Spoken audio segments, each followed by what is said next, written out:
Good morning, and we are live. Thank you for being here. I do apologize for being late. A little bit of an emergency here at the house, but it's all under control. Everything is good. Everything is fantastic. Let's do this. Let's jump in and get it done.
Good morning, everybody. I hope you're having a good day. I am.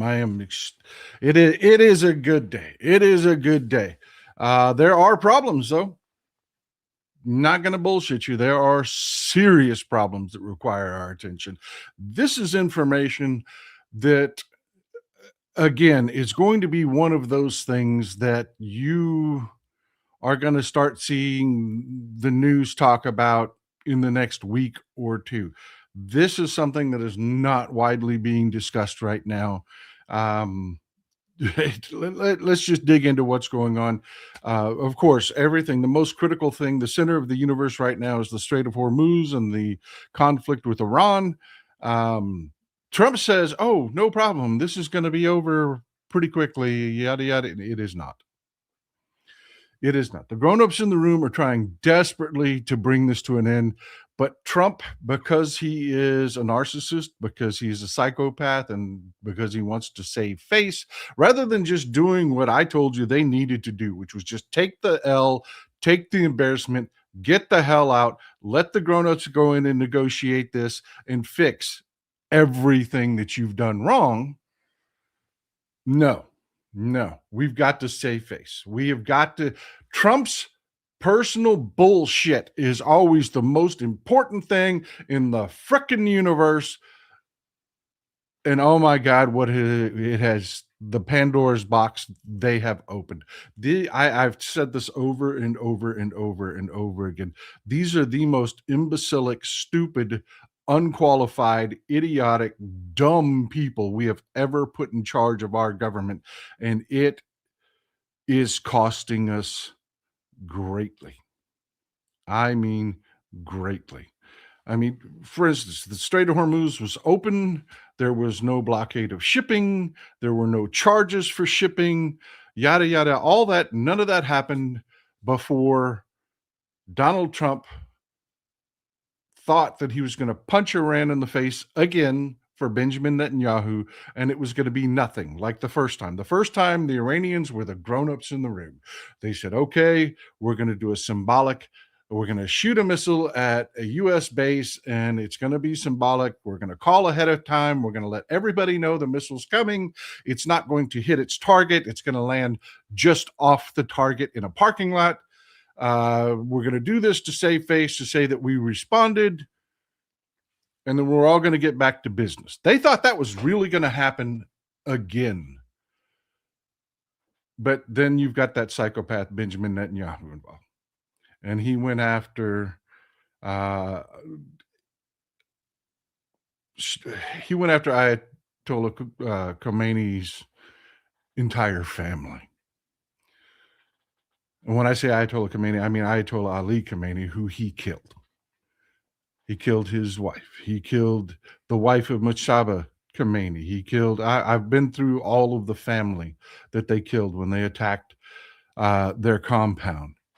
And they killed several other senior leaders in the Iranian government. And mind you, there was no threat. This was the choice of two psychopathic old men. Just Keep that in, there was no reason for any of this. None. But they did it anyway. And now here we are. We all laughed when Donald Trump said that he was going to blockade the Strait of Hormuz, which is already blockaded by the Iranians. That should have been a clue right there that they intended to really, pardon my language, but they were intending to really fuck something up. See, and again, I want to put a pin in that, and I want to remind everybody, oil is global. It doesn't matter if you're part of the sale. It doesn't matter if you're not the vendor or the customer. There is a global need or demand for oil, period. If somebody doesn't get it in one place, they will buy it somewhere else. If that demand can't be met through those other channels, because people are now pointing out that the idiotic MAGA talking point that the United States is suddenly going to become the world's oil. I've seen so many freaking conspiracy theories about that. And it is, and go follow Mr. Global. He does a great job of pointing stuff like this out in a way that people can understand. He doesn't get too far in the weeds. He doesn't do what we do here, where we spend an hour and a half to 2.5 hours breaking these down. He puts out videos that are really concise, really easy to understand. Go follow Mr. Global. He does a fantastic job of pointing out how these markets work, etc.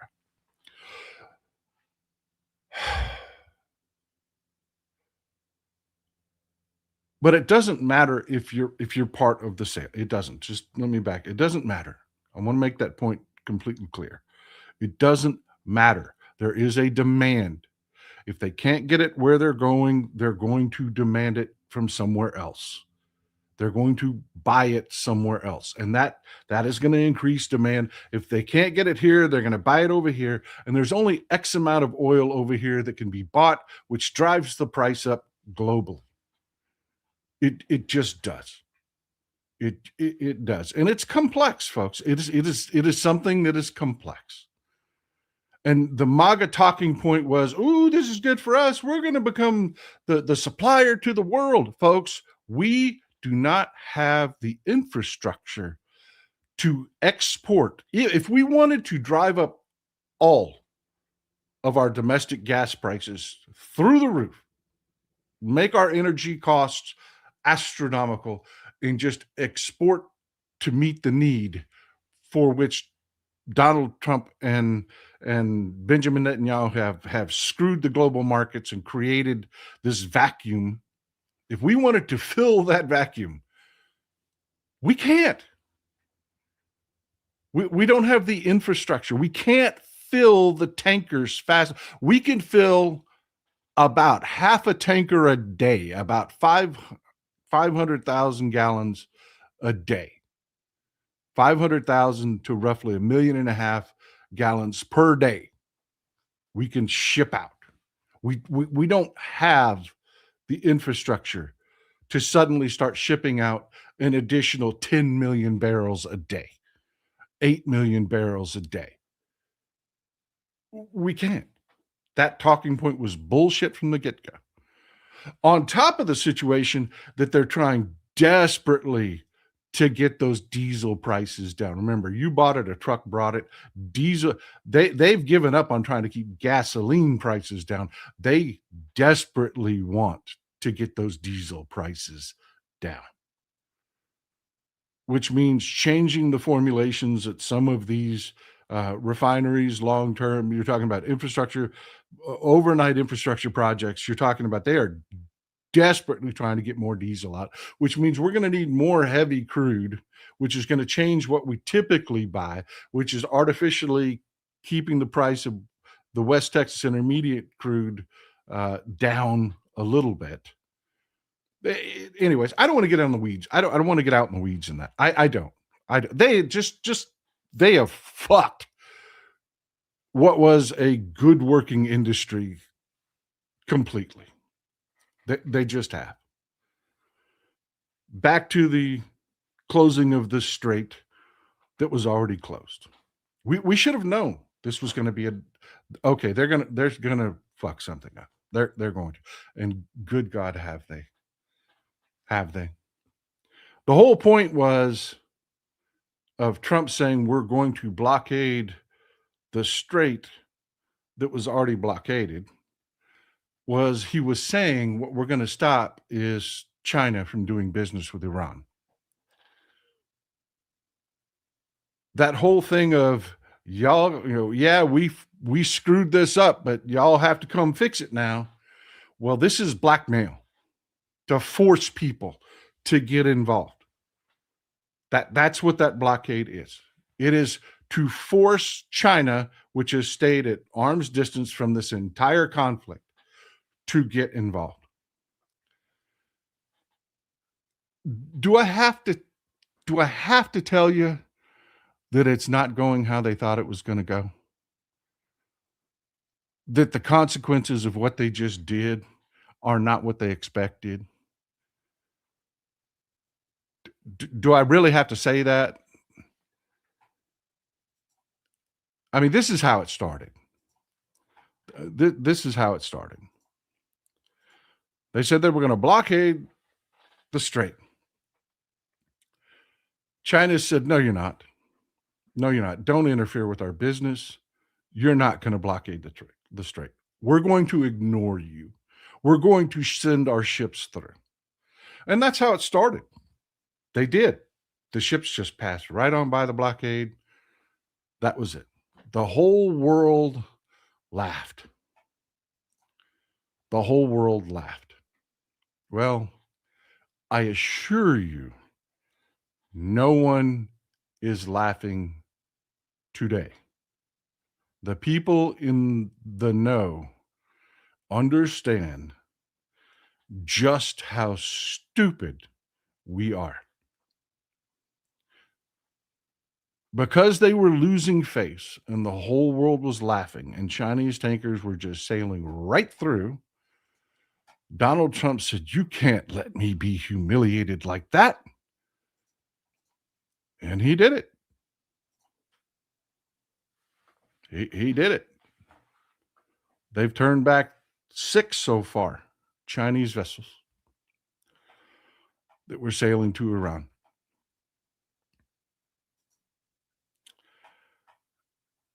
Iran responded with additional threats to shipping in the Gulf. That's not what has me angry. That's not what has me upset. That is not what has me worried. Everybody expected this. Everybody expected this. This, while bad, we always knew it could go here. Shit could get really hot. It was China's response that nobody really expected. Did they do it? Everybody on social media said they were going to, they're going to send their warships and there's going to be a confrontation. There's going to be an attack. It's going to be World War III and, all the shit that was being said on social media. And no, I kept saying, no, China's smarter than that. That's not what they're going to do. They have been the grown up in the rooms. They have been using this as leverage. They have been, improving relations with everybody from Canada to Europe to Africa to Russia. Putin is on his way to China. They're going to sit down and they've already told the world that screw the rest of you guys. China has been our best customer through this. We're going to take care of them. They're going to get plenty of energy, plenty of oil. We're going to make sure it happens. All of that has been going China's way. But face is a very big deal for China.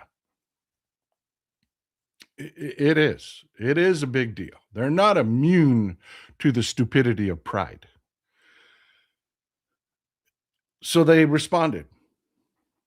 They did. And they responded this way. And this is page 19.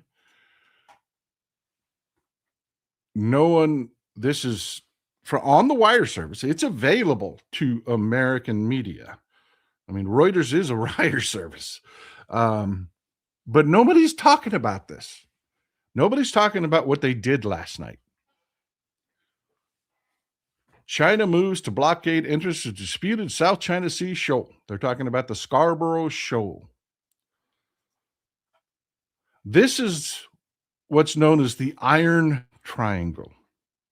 This is an area that China has claimed is their sovereign waters. They've been in dispute with the Philippines. They've been in dispute with every nation in the region. This is the South China Sea. As you can imagine, this, which again they call the Iron Triangle, this being controlled by China gives effective control of the South China Sea to China. And they completed the Iron Triangle last night. This is Young Island or the Scarborough Shoal. They moved their ships into place last night and seized control of the Scarborough Shoal, effectively completing. This is the Scarborough Shoal.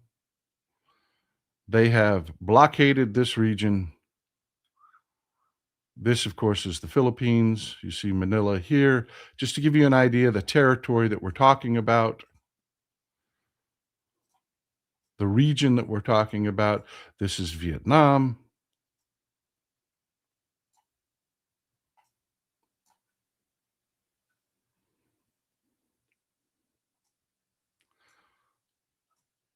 Are you starting to get the idea? This is Taiwan. Of course, Brunei, Malaysia, Singapore. They have just seized control of these territorial waters. I would like you to take, without Googling it, a wild guess of what percentage of global shipping, global, and I mean every nation on earth, what percentage of global shipping, global commerce passes through the Iron Triangle, which China just seized last night?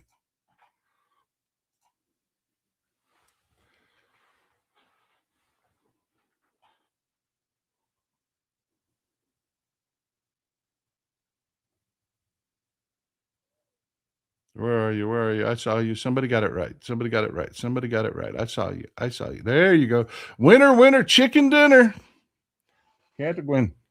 Winner, winner, chicken dinner. 30% of all global trade passes through the Iron Triangle. And China seized it last night.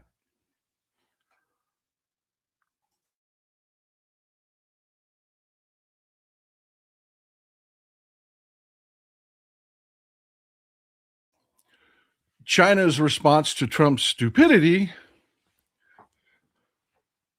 was to say, oh, that's what we're doing now? You're going into other people's territorial waters and just saying, you now own it? You now control it? Okay. Let me affect 10 times the amount of shipping that you're talking about in the Persian Gulf. We now control the South China Sea. Why not? It's got our name on it.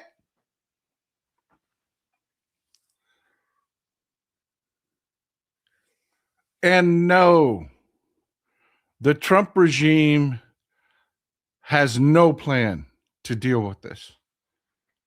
They have no response to this. This is going to be what we are talking about in the coming weeks.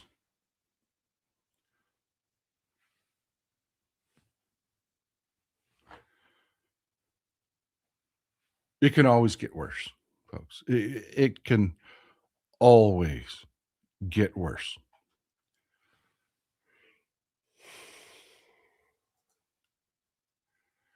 What's being said in the US media? What's being said in the US media? Well, they're repeating what Trump's saying. Trump said, "Oh, yeah. Oh, this is working, man. There's going to be peace right away. Peace right. Oh, yeah. We're going back to Pakistan. There's going to be a peace deal really quick, man. Really quick. There's going to be a peace deal."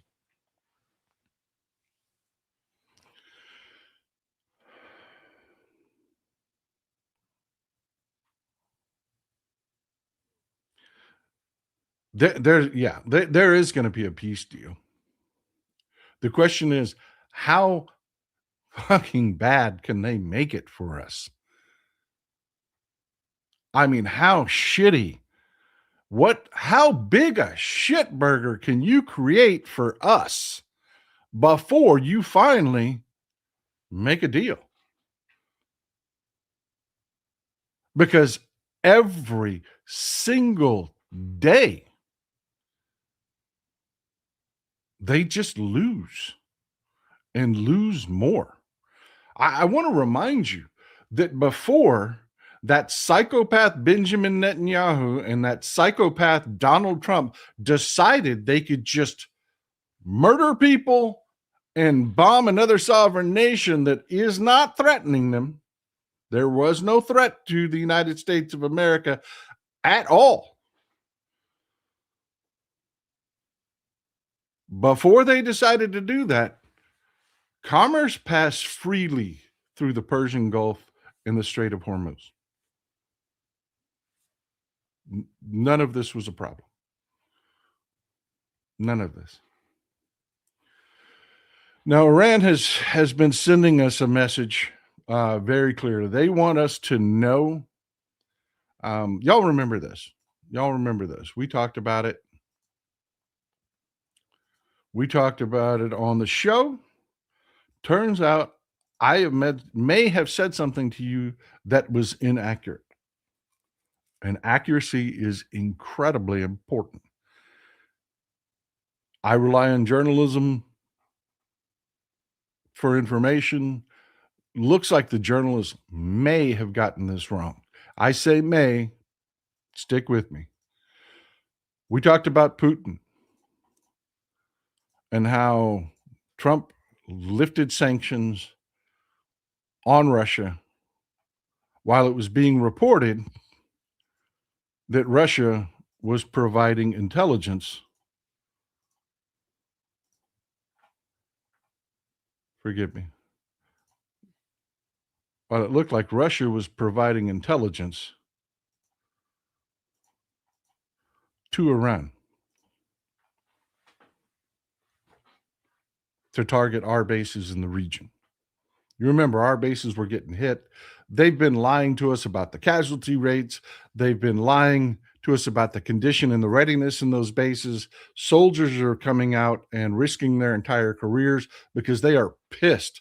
They are angry. They're coming out to the media and explaining, no, we were not prepared. We were not prepared for a war. This is not where we were. We were set up for operations, against small jihadi groups. We were not set up for a war. Pete Hegseth is lying. You've got United States soldiers putting their careers on the line. Soldiers that have been wounded, shipped back to the United States. They're talking. They're telling you Pete Hegseth lied. We were not prepared. We were not ready. This idiotic decision, because they really believed it was going to be like the first time. They really believed they were going to just be able to bomb Iran, and Iran wasn't going to do anything. They were going to continue to be the grown-ups in the room, try to keep world peace, try to keep stability, try to keep commerce working, try to all the shit that Iran did the first freaking time around. They thought, oh yeah, sure, why not? We got it. We did it last time. What would be different this time? Let's just do it because I'm in trouble. I'm in trouble. I've lost the immigration debate. Everybody hates ICE. Everybody hates Customs and Border Patrol. I'm losing here in the United States. I've got to have a win. So, hey, yeah, let's just go bomb some people. Rockets, red glare, bombs bursting in air. You know, I mean, let's do it. Let's do it. Yeah. Shit. War fighters. Yeah, they thought that's what they were going to do. Didn't work out that way. Didn't work out that way. Well, Iran would very much like us to know that Russia did not do that. Russia, they would very much like us to know. Iran has leaked to the Financial Times contracts that they have with China, where they bought a satellite. This is a satellite. And I want to warn you, this headline is very misleading. Iran used Chinese spy satellite. Notice that's in quotes. Chinese spy satellite, that's in quotes, to target U.S. bases. Beijing denies Financial Times report because, yeah, they got it wrong immediately. They did. They just, this headline is not accurate. The truth is this. China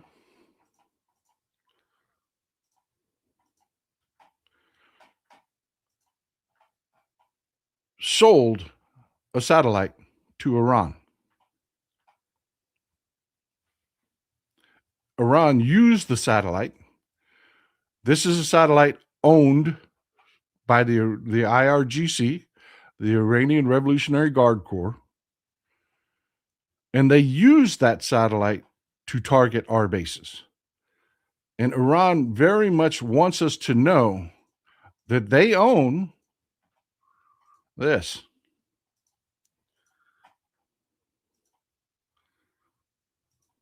That's the TEE-01B surveillance satellite built and put into orbit by a Chinese corporation called Earth Eye.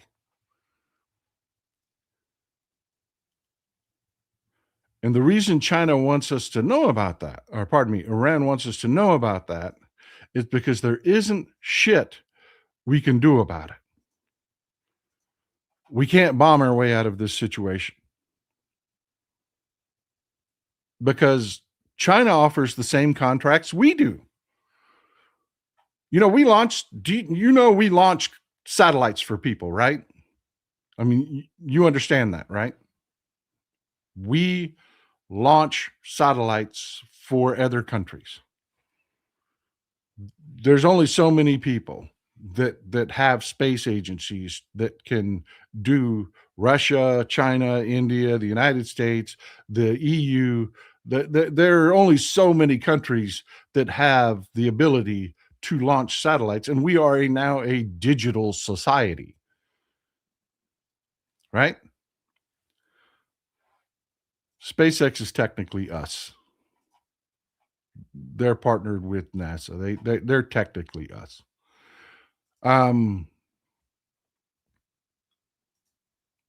But yeah, here's the problem, and here's why we can't do anything with it. Because just like the contracts that we engage in when we launch satellites for people, we don't just throw this thing into orbit and say, you're good. No, we sell a full service contract. We manage the satellite for you. We make sure it stays in orbit.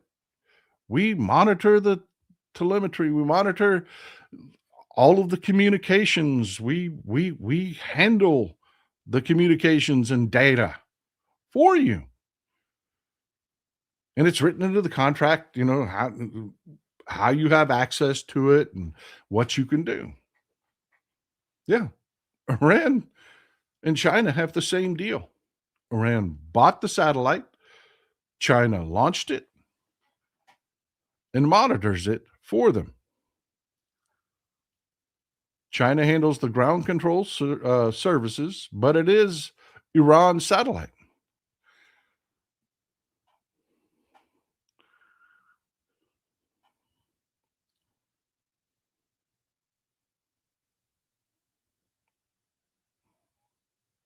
This is the Jiachuan Satellite Launch Center. It's in the Gobi Desert. It's in the Gobi Desert in China. Yeah, that's what they do there. This is what they do. Earth Eye is one of the corporations that uses this facility. They launch satellites into orbit for people to use, different types of satellites. This is what they do. This is what they did for Iran. And Iran very much wants us to know they have this capability. No, nobody had to do it for us. We have the telemetry. We have the data. We have a satellite looking at you. This is why our targeting has been so good in Israel. This is why our targeting has been so good at hitting your bases. We have this capability now. And they want us to know. They want us to know. And this is where we're at, folks. This is where we're at today.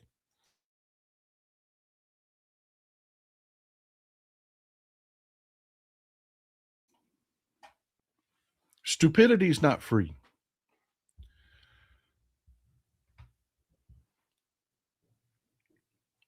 Imagine being part of our European audience, our European community, and knowing you didn't do shit. You did not do shit. This is not your fault. This is not your fault. You haven't participated in it. But here you have a dispute that has been going on for well over a decade over the South China Sea, has now just escalated to the extreme. Yeah, yeah. This is where my mind went. I just started thinking about not just how I feel about it. I started thinking about, imagine just for a second how everybody else in the world has to feel about this. They're watching it. The entire world laughed as we talked about blockading the strait. And certainly everybody thought, as you and I did,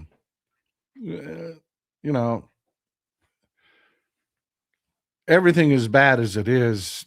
Certainly they wouldn't get into a pissing contest with China, make it worse. Oh, yeah. Oh, yeah. Lose face? Lose face versus plunge the entire world into a global trade dispute? Because that is exactly what they've done.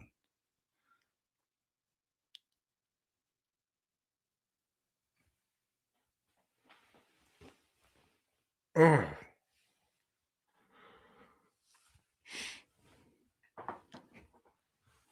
You know where I was on this? Hell, I put my money where my mouth is.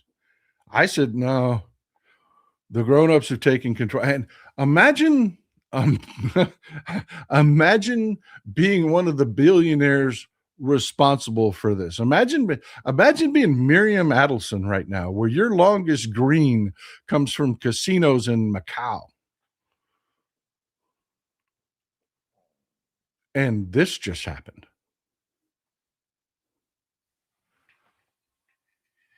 Yeah.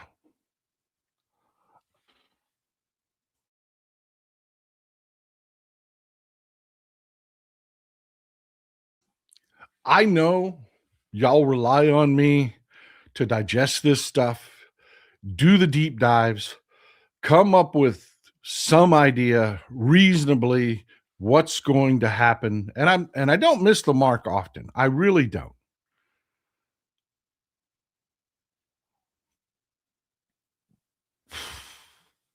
I don't know. I know you're not supposed to say that when you do these types of shows. That is a big no-no. You're not supposed to tell your audience you don't know. You're supposed to just yada yada some bullshit that equates to I don't know without ever saying I don't know.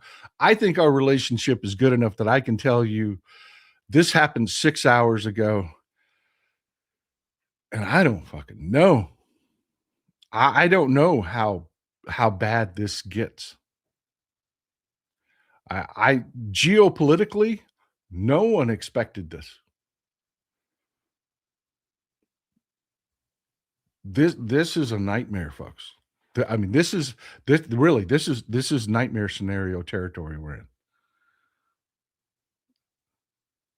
To give you some idea of just how quickly this can escalate, the last time China even talked about doing something like this, we sent an aircraft carrier straight through the middle of it just to say we could. That was before they actually put ships in place to actually control this region. That was just talk. Folks, I don't know how far this goes. I don't know to our European friends. I don't know how far this goes into affecting your trade. I don't know how far China will take this. They're serious, I know that. I know they've moved the ships into position. They call it their Coast Guard, it's their Navy. They moved their ships into position. We are in uncharted territory at this point. And right now, let me give you some idea. Just do a Google search for Iran news and what they're talking about. These are the headlines, folks. New York Times, Iran war live updates. Iran threatens retaliation over U.S. blockade of Strait of Hormuz. Iran war live. Pakistani army chief in Tehran amid bid to restart U.S. talks. Live updates. Senate to vote on curbing Trump's Iran war powers. That's good news. Live updates. U.S. says blockade of Iranian ports fully implemented as Trump hints at further peace talks. I mean, it's kind of pie in the sky bullshit at this point.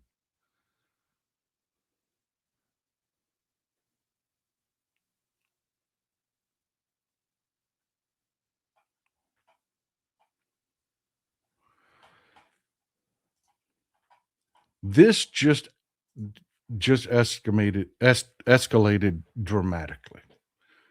And as you can see, there isn't one article that says China responds. You just, man, whew, whew. I wish I had. This is going to take me a day or two of reading and listening to people in the know to know just how far this is going to go, to have some idea how far this is going to go. We're going to have to talk about this again on Friday and update this on Friday. But I just want you to be aware it's on. It's on. The tit for tat has started. How far it goes, we don't know yet. We don't. I do know that the American media is not prepared They're not prepared. They're still on board with the Republicans and trying to sell their bullshit. Jordan B. Miller, Trump said, fuck the generals and put Howard Nutlick in charge of the Iran excursion. Ugh.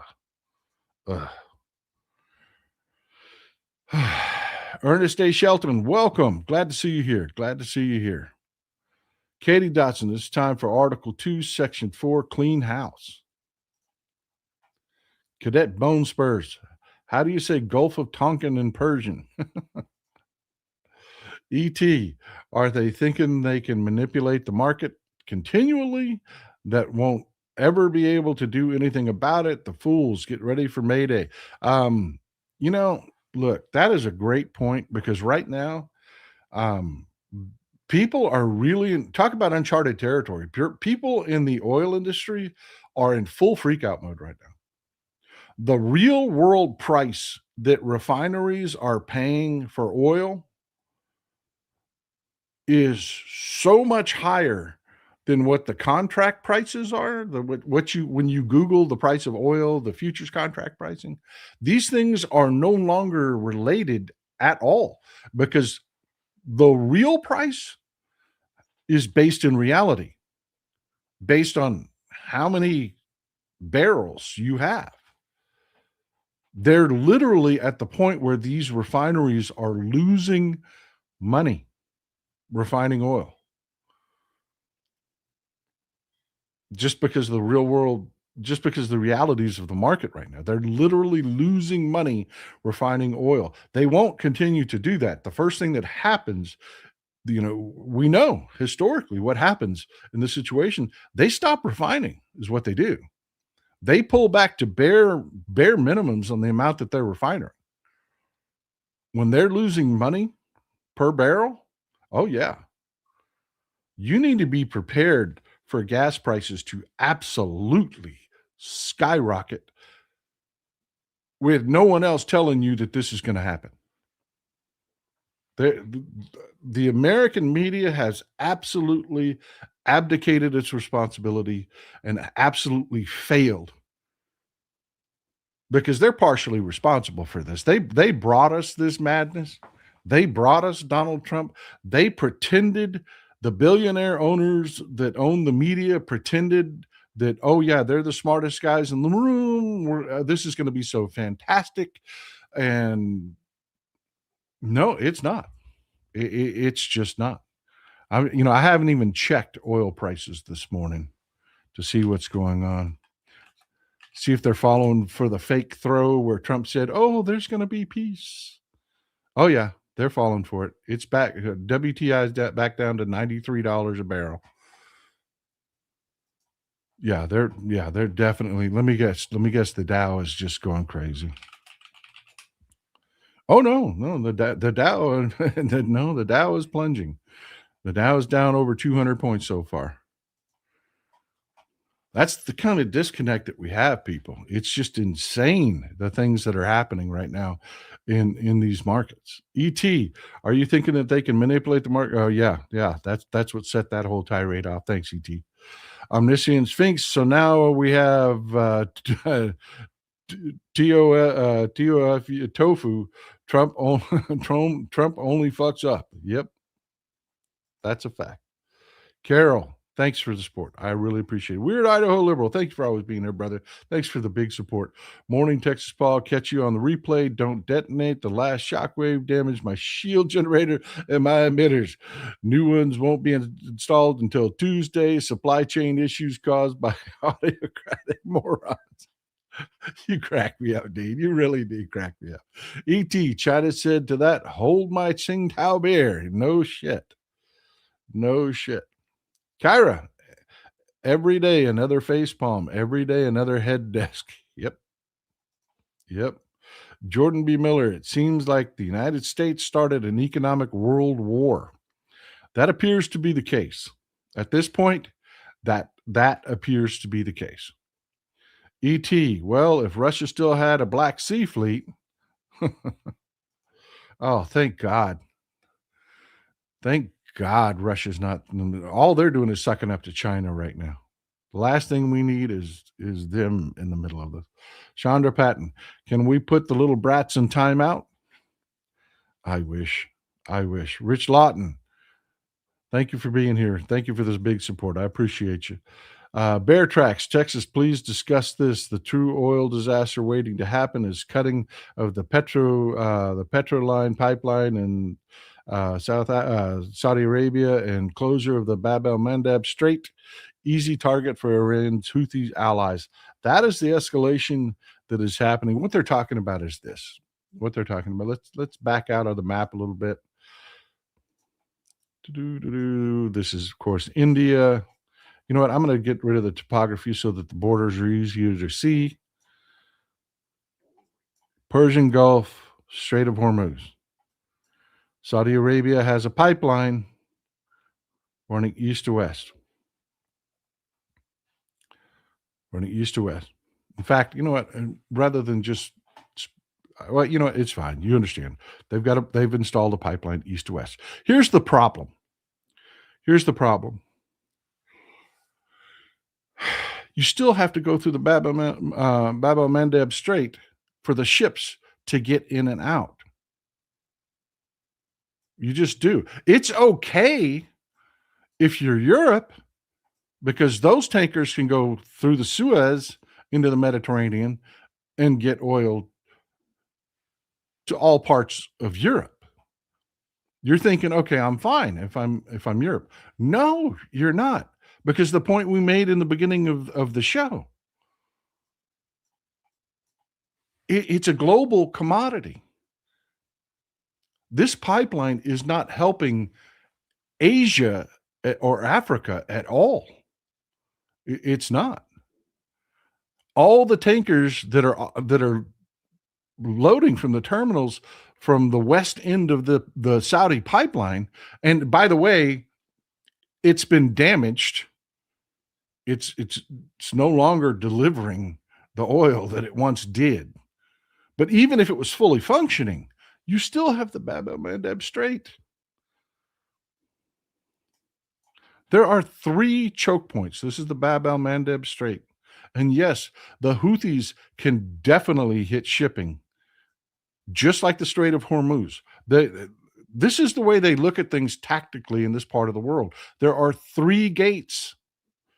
3. There's the Suez Canal here in Egypt. There's the Bab el Mandeb Strait, which is a choke point, and the Strait of Hormuz, which is a choke point. There is just no way around it. All of the tankers servicing all of Asia will have to, if they want to circumvent the Persian Gulf in Iran, still have to get through the Bab el Mandeb Strait. And the Houthis are absolutely threatening that shipping. This is not an easy fix, folks. And please do not let them shift responsibility. Never lose sight of how good things were before they started this. Who started it and why? This is on Trump and Netanyahu. There is no rainbow on the other side of this. It's all gotten worse. It's all gotten worse. Trump really believes that by blockading the Strait of Hormuz, that he's somehow going to win concessions out of Iran. Iran, they're cool with it. They have figured it out. All they have to do is survive. What deal do they have to make? All they have to do is survive. There is no upside on the other side of this. There isn't. What's going to happen eventually, and I didn't think that they were going to make it astronomically worse before they got here. I did not see that. I'll be honest with you. I will tell you, I did not see that. I really thought that the pressure that was coming from both Wall Street and Europe was going to be enough. Apparently, it has not been. They're going to continue to do astronomically stupid shit, apparently, with no upside because there's no way around the Bab el Mandeb Strait. There's no way around the Strait of Hormuz. Saudi Arabia's pipeline is vulnerable to attack, to terrorist attack. And the only people that get serviced, again, will be Europe. And that doesn't fix the global crunch because it is a global commodity. If Asia gets hit with supply problems, they're going to buy from wherever they can get it. And that's going to drive the prices up in Europe. This doesn't make Europe immune. Ugh, oy vey. Randy Ryder, hey, Texas Paul, Epstein is the only reason Dumples has us in a quagmire, shame and deadly, and possibly the end of what we know as normal. He was in deep trouble. He was in deep trouble. So the entire world is paying for it. Marshall Cash, that meeting with President Xi will be interesting. Yeah, it will. Yeah, it will. I suspect it's going to be much like the meeting with the Pope. Trump's going to run his mouth and the meeting's not going to happen.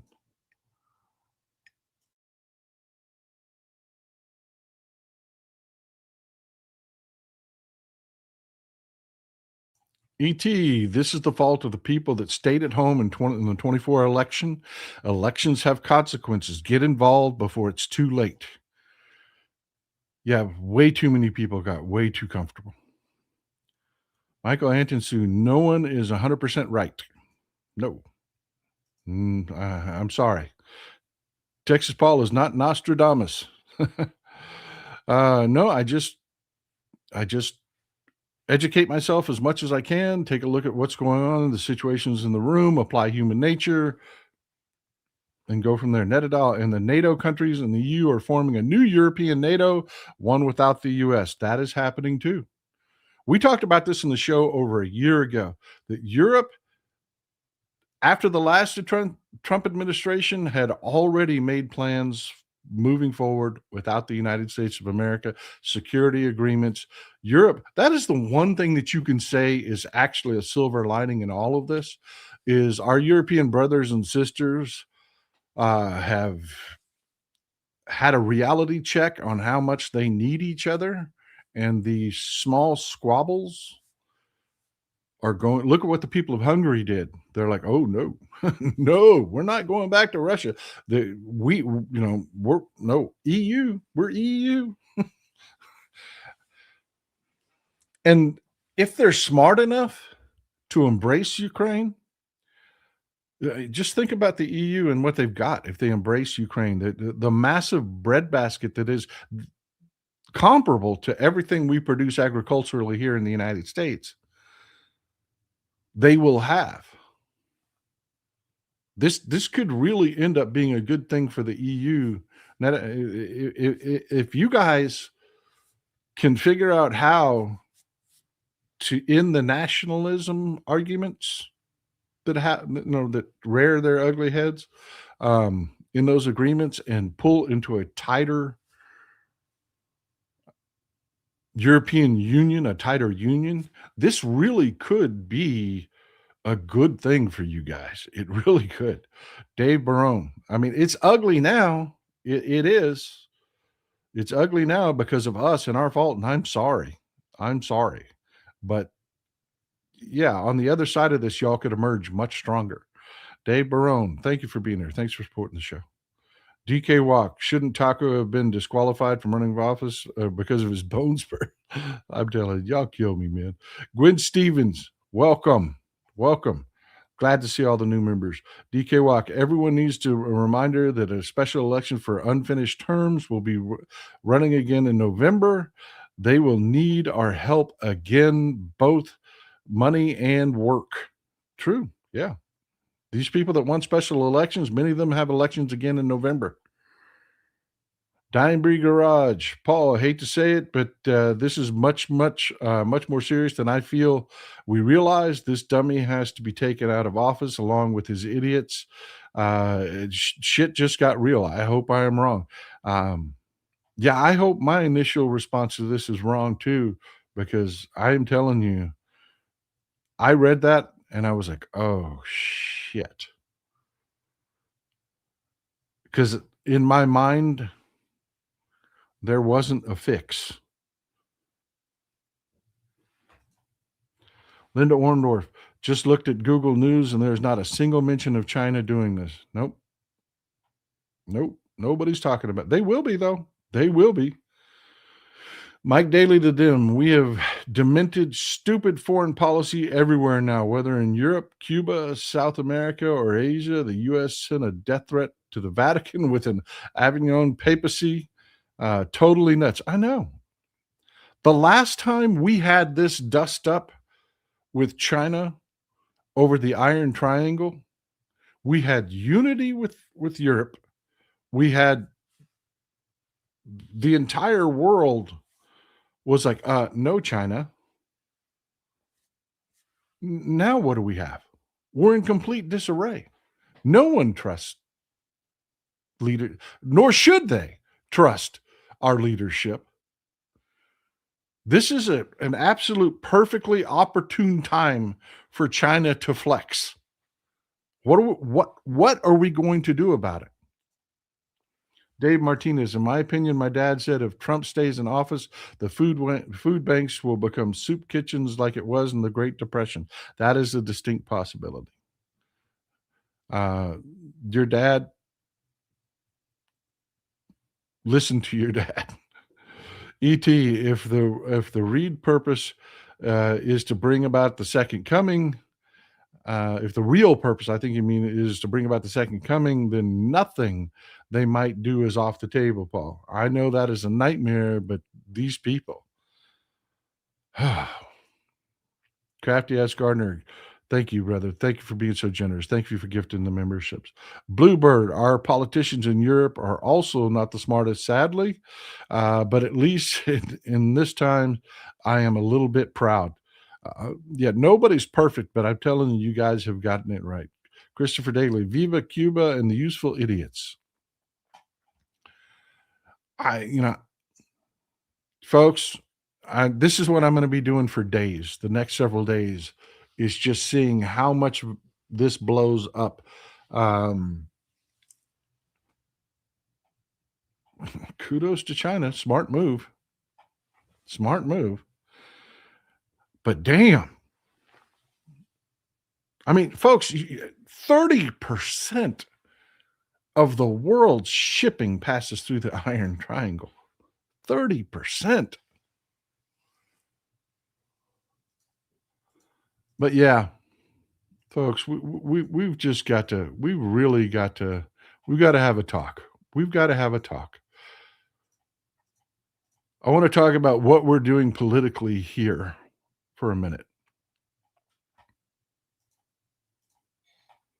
There are opportunities, folks.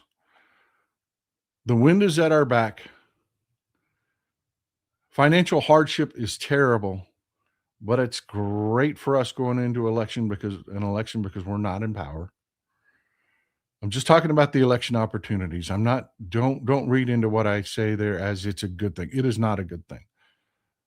The most vulnerable among us are the ones that are getting hurt. And do me a favor, take a second to hit this. If you're not a subscriber, hit the subscribe button, hit the thumbs up button. We really need to get this information out ahead of time. I promise you, this is going to be one of those situations where it'll be a week and a half to 2 weeks, and then all of a sudden it will be every freaking headline. You'll be like, huh, we talked about that a week ago. We talked about that a week and a half ago.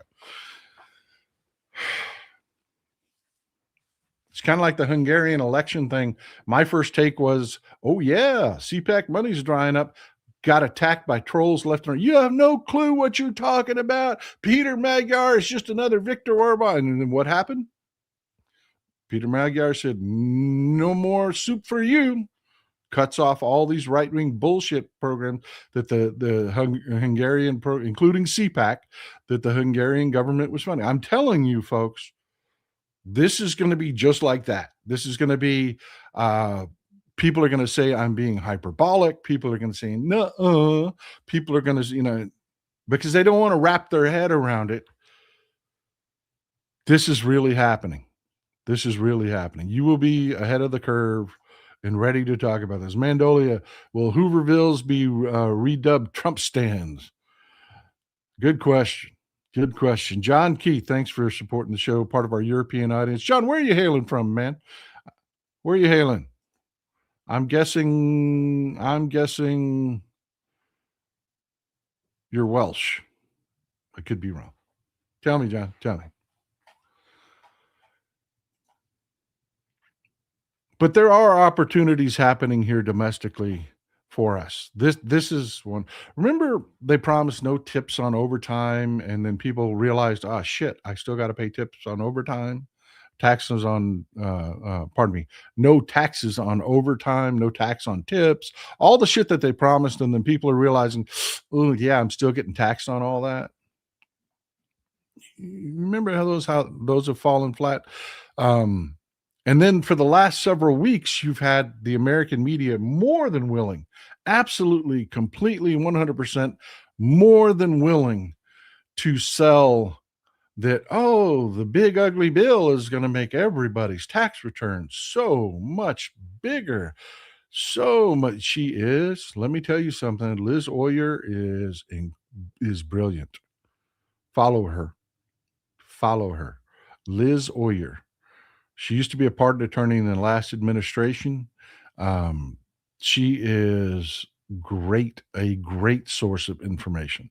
Follow Liz Oyer. Wow, New West Bill gifted 50 memberships. There are, if you are here watching this show live, Agent Cajun John gifted 10 additional memberships. If you are here, grab those memberships. If you don't have a membership, it's free. These people in our community are giving you a membership. Take it. The join button is like right there. If you're watching this on a PC, it's like, I know I'm mirrored. I'm sorry. I may be pointing at the wrong corner, but it's like right there next to the description. There's a join. Take it. It's free. You may have to change your settings to allow yourself to take free gifts.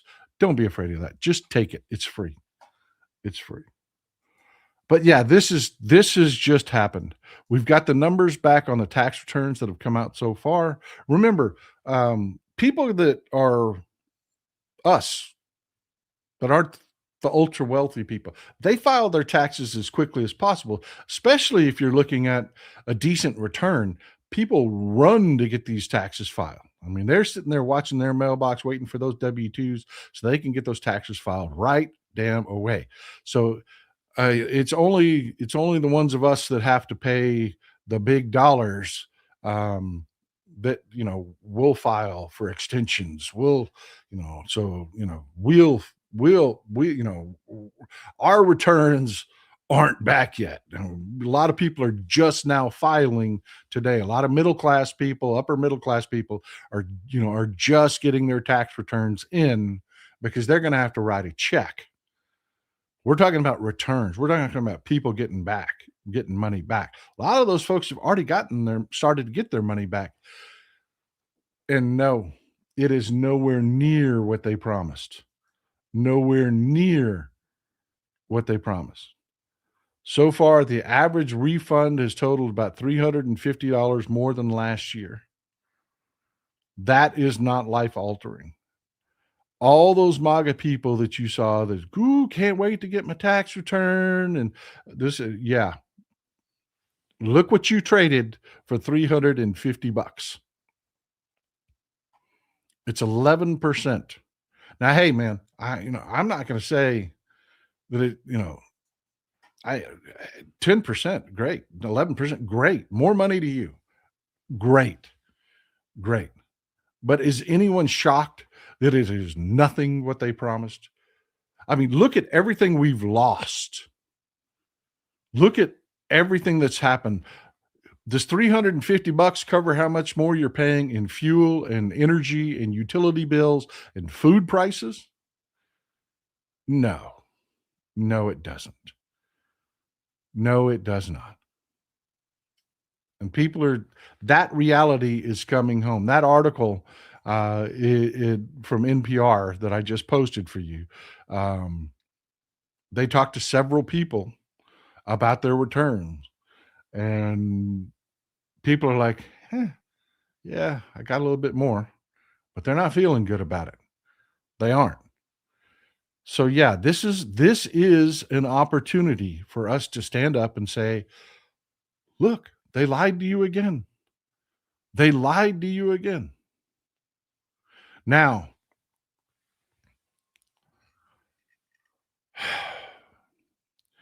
Johnny Got Rocks, his tax returns are going to change a lot, but you're not going to hear about those figures for several months.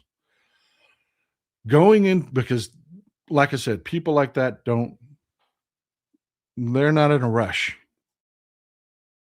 They're the people that file for extensions. I mean, I know businesses that are still settling their 2024 taxes right now. I mean, there are people still fighting it out, trying tooth and nail to delay. But the numbers that you hear going into the election, they're going to lie. All that we're seeing right now from these returns, that's us. That's us, us poor folks. That's where the rubber meets the road, man. That's the reality of what this means for the people. Not looking good. Now, before the election, they're going to figure in Johnny Got Rocks and the billionaire broligarchs. They're going to figure in those numbers and how much money they saved, and they're going to claim, "Ooh, yeah, man, isn't it great?" And this, that, and the other. You don't forget. You keep in mind. You remember the tax returns that that matter.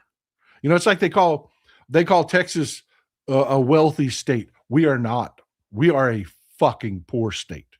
We are. If you peel off the people that use us as a tax dodge, that claim Texas residency, like Elon Musk claims he lives in a little shack down in Boca Chica, that's not fucking real. No, my state is a tax dodge. If you peel those people off, we're Mississippi, we're Alabama, we're dirt freaking poor. We are dirt freaking poor. Yeah. Same thing with these numbers are going to the Republicans are going to try to lie about this shit. They're going to lie. Don't forget. That is just the wealthy people that are getting those big returns. And you see it right now. NPR, kudos to NPR for doing the journalism and doing the work. 11% is the only thing. Now compare that with your energy costs, and that's just 11% on your taxes, an increase of your tax return, not 11% of your income, nothing like that. It's a pittance. It's just a pittance. And the Republicans are going to try to ballyhoo about this before the election and scream, "Oh, look how great it is." Never forget, we poor people got the shaft in this one. We got the shaft in this one. Look, I want to go straight to roundtable. I know we've been at this for an hour and a half, but I want to spend at least a half hour talking about this. Election opportunities, where we're going, what we're doing. I want to give a couple extra. I've had a couple things happen. Yeah, and I've told y'all before. My family is diverse, like your family. I've got people that are extreme left. I've got people that are freaking MAGA in my family. And I got to tell you, the people on the extreme left, I've had two experiences over the last week. And I'll tell you, hurt my fucking feelings. They did. Because I will not go along with this don't vote for Democrats because of AIPAC thing. Look, I can't be any more clear. I want to diminish Israel's influence over. Look at what just happened in Iran. Everybody wants to. Everybody wants to end Israel's influence. But you saying don't vote for Democrats, that's voter suppression. That's dumb. That's a loss. So I want to ask you a couple questions to start out this roundtable because I've got some information for you that I want you to have. I've got some information for you. I want you to have. I want you to understand before we start the discussion. But I want to leave you with a couple questions. What if we lose?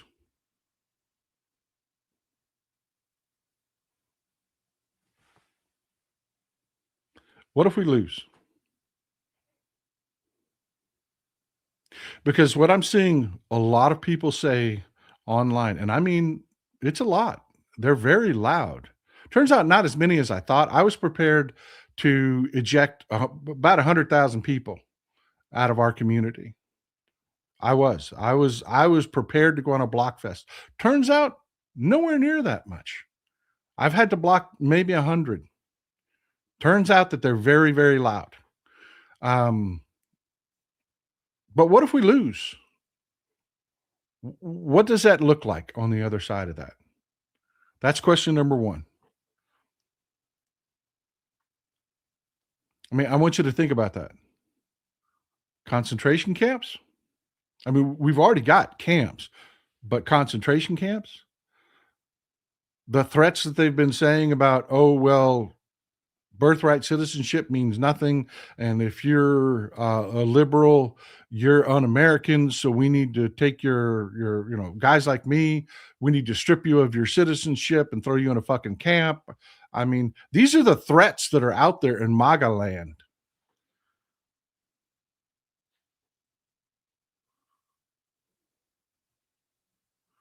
What do you think ICE and Customs and Border Patrol looks like if we lose the midterm? What do you think the cuts to Social Security and Medicaid look like if we lose the midterms? Okay. Now that we've got a little taste of reality of what's on the line, what if your primary's over and the person that won your primary takes money from AIPAC on the Democratic side?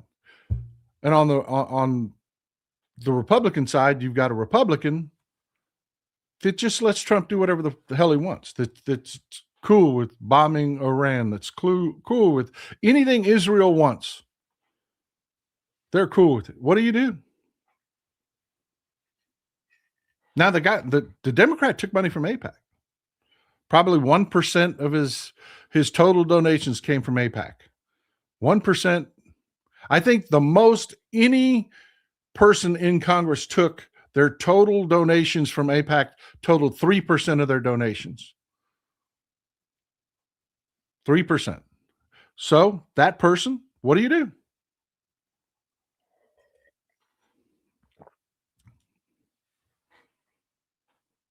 Now, keep in mind, I'm going to catch a lot of hate for asking that question. I am for limiting AIPAC's influence. I think dark money is a bad thing. And I think everybody sees what Israel just did to us in this Iran conflict. We know Israel has a radical right-wing problem that they've got to fix. Well, what you're hearing on the other side of this argument is, fuck it. You punish the Democratic Party. You don't vote. That's what these people are saying. Don't vote. If a Democrat dares take that dirty ass AIPAC money, you don't vote. You don't vote. They're not saying, hey, support the person in the primary that doesn't take AIPAC money, which is, hey, fair game. Primaries are primaries, man. Primaries are primaries. But they're talking about people that are on the ballot. They're doing that shit again. And yes, I'm blocking every one of them that does.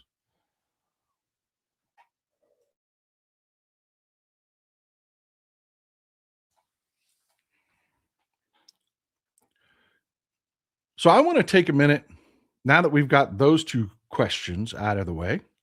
I want to frame this for you a little bit. Wild guess. When is the last time we liberal Democrats have controlled the United States government? When was the last time? What year did we liberal Democrats control the United States government?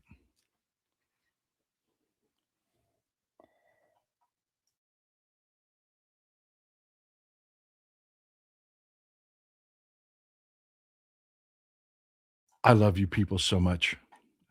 Y'all are so freaking smart. Either that or you saw my video I put out, one of the two. 1969. 1969 was the last time we had liberal Democratic control of all three branches of government. See, right now, the Republicans have control of all three branches of government. And what they're doing, that they're showing us exactly who they are. But the reason I'm talking about that is, I hear things from people like the Democrats, fuck the Democrats. They don't perform for us. They never get it done. They never do what we want. And I say things like, you know what? Democrats didn't want the Affordable Care Act. That's not what they wanted. They wanted universal health care. We were fucked into the Universal Care Act, the Affordable Care Act, because we had to deal with Republicans.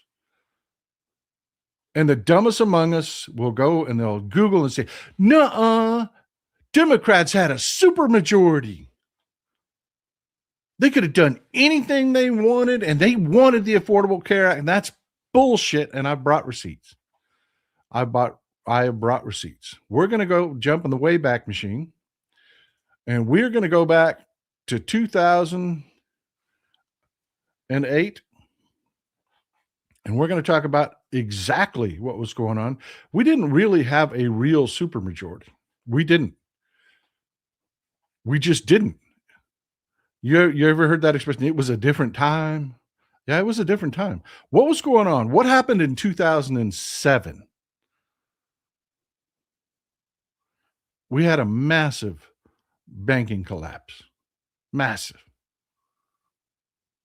Just absolutely massive. Staggering. 2007, 2008, we had a banking collapse. We had a mortgage crisis. But that wasn't just it. It wasn't just the mortgage crisis. You remember what Mitt Romney felt comfortable to give you an idea of what the political environment was at the time. When you're talking about, oh, you had a supermajority. We didn't really have a supermajority. What the political environment was at the time. What did this fucking guy feel comfortable saying at that time?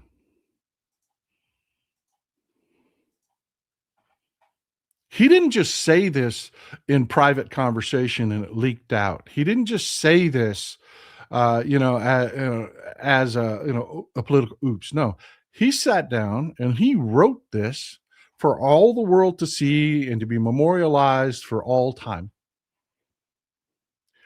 The senator at the time, Mitt Romney, from Massachusetts, wrote, "Let Detroit go bankrupt. Let it collapse. Let the American auto industry go away." That was the environment that we were in back in 2008 when they were negotiating the Affordable Care Act, when we were trying to get as much as we could for the American people on health care. Senator Richard Shelby, y'all may remember Richard Shelby, who had the exact same sentiment. Why? Why? Well, I'll give you two reasons why. I'll give you two reasons why. This is the Honda plant in Talladega, Alabama. The non-union auto plant. Now, remember, I've told you before, these people believe unions are communism. They do. We talked about Don Regan and how he actively encouraged corporations to ship jobs overseas because to him, that was better than a union. Unions were communism. Mitt Romney feels the same way. Richard Shelby feels the same way. And they were all for letting the American auto industry die.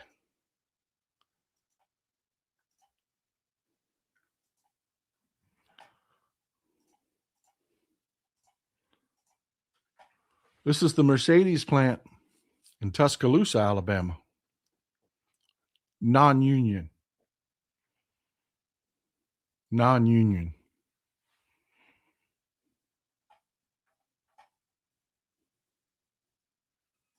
Starting to get the idea why these Republicans were comfortable with saying, let the American auto industry die. And they were saying it full-throated, as loud as they can. Y'all may remember this clown, Jim DeMint.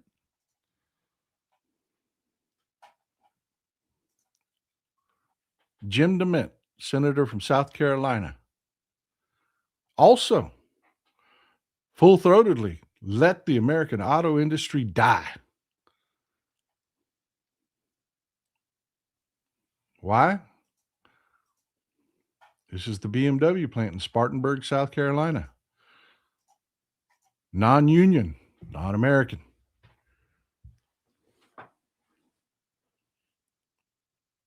Well, the reason I'm showing you this is so that you can understand who these people are. What was the environment at the time? You know, people like to say, oh man, we had a supermajority. But did we? No, we didn't. We didn't really. This was the environment. Remember, your average American was terrified. The banking industry it came within a hair of collapsing. You had Republicans so comfortable with how afraid the average American was that they were going to international publications and saying things like, let the American auto industry die. It deserves to die. We cannot afford these bailouts. And because we're giving the auto, and remember, we made money. Barack Obama negotiated brilliant deals. We ended up making money on these bailouts, by the way. We made a profit for the American government by investing in American car companies. But remember, think about that. That's how comfortable they were. That the American people were frickin' terrified and did not understand what was happening. Remember, when the banks collapsed, what did they say? Hey, what did they say about the banks collapsing?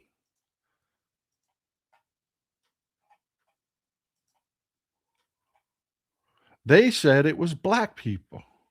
You made us loan money to black people that were poor credit risks, and that's what caused the mortgage default crisis. That's what caused the mortgage default crisis, the subprime loan crisis. Turns out that was just them trying to cover for their own crimes because they were doing this. It's called steering, by the way. It's called steering. We've talked about systemic racism, and we've talked about why the African American community and people of color tend to lag behind whites. The white supremacists will tell you because whites are just so damn good, because we're superior. No, it's because institutionally you commit fucking crimes to hurt people of color. This is called steering. You had people of color, you had black people, you had Hispanic people, you had all funneled into subprime mortgages when they qualified for non-subprime mortgages. They qualified for better rates. They qualified. They had the exact same income and everything that white people did, but they were shoved into subprime mortgages, meaning they had to buy cheaper property and pay more interest than your average white person. That's called steering. It's a thing. They were committing that crime. Banks were held accountable for committing that crime. That was going on at the time. But we know what caused the bank collapse, and it had nothing to do with people of color or what we were doing to try to fix the old redlining problem where we fucked people of color and black people, Hispanic people. We fucked them for generations using redlining and just sucking economic power out of their communities through criminal activity. They turned around and flipped the script when they were committing those crimes and actually blamed it on their victims.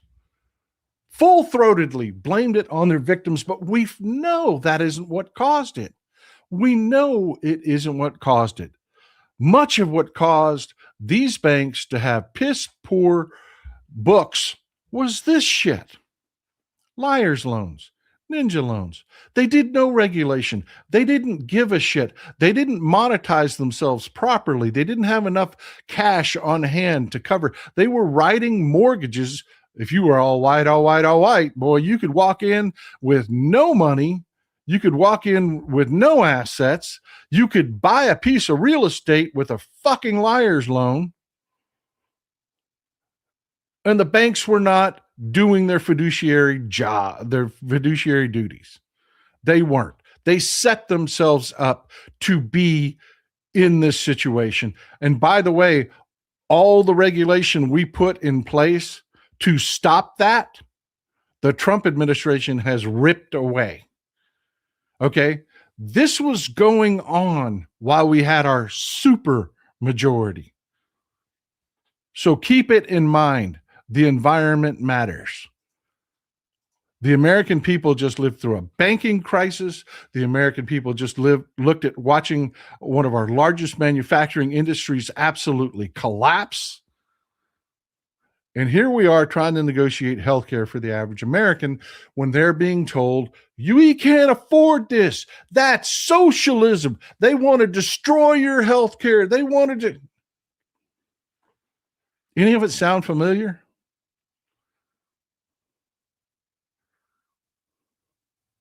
Then, right before we passed the bill, which was not what Democrats wanted, they didn't want the Affordable Care Act. They wanted universal health care. But what they could negotiate in that environment, because remember, we had just done this. We had just elected the first black man to ever be president of the United States.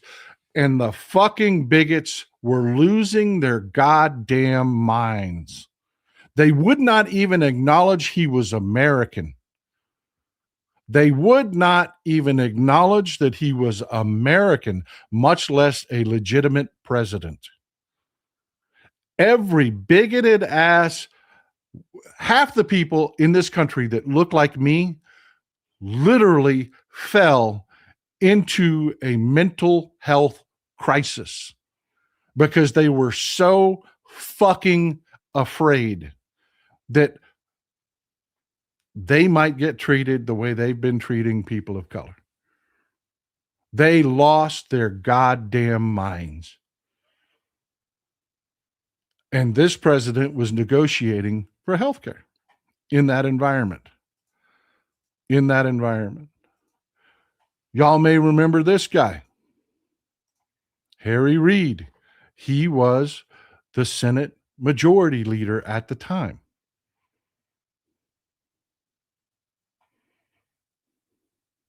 That was the environment that we were negotiating the Affordable Care Act in. And what were Republicans doing? They were spewing their filth. They were lying about people of color. They were blaming people of color for all of our problems. They were scaring the shit out of their own people that, oh my God, we have a black president now, and they're going to make they're going to make your daughter marry a black man. I swear to fucking God, people down here in Bubbastan were saying shit like that. You're going to lose your racial purity. He's a Kenyan. He's not American. He's not even American. You lived through those times. That was our supermajority. So no, we haven't had a real supermajority. We haven't. And if you go back, you have to go back to 1960. This was Earl Warren. Earl Warren was probably one of the best Supreme Court justices we've ever had, and he was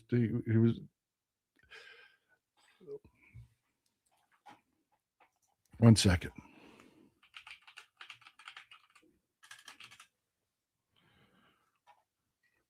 He was one of the best Supreme Court justices we ever had. He was a liberal. He was the Chief Justice. Now, at the time, we had a Supreme Court that was liberal leaning. Earl Warren wanted to continue this. So in 1969, at 78 years old, he retired. Who remembers who was president in 1969?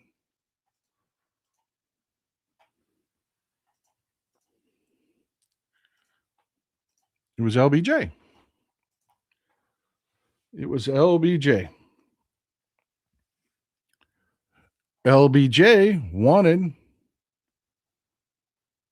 LBJ pardon me, I said 1969, 1968, pardon me.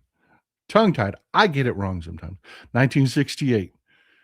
He was president until January of 1969. But in 1968, Earl Warren retired in June of 1968. Let me correct that. Let me get it clear. June of 1968, he retired. LBJ was president. The plan was to maintain the balance of the Supreme Court. That failed.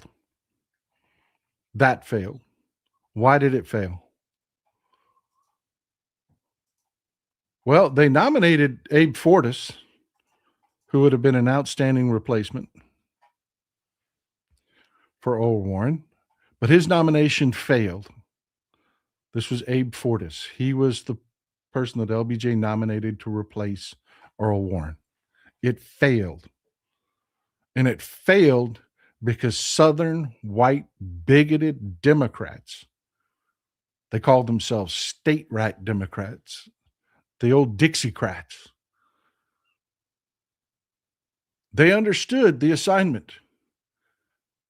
They wanted a Supreme Court that at its core was bigoted.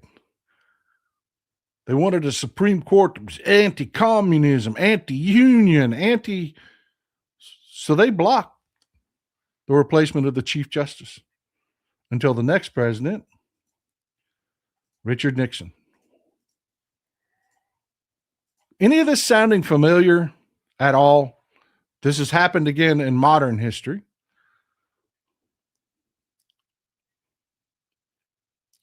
Tricky Dicky, the immoral Republican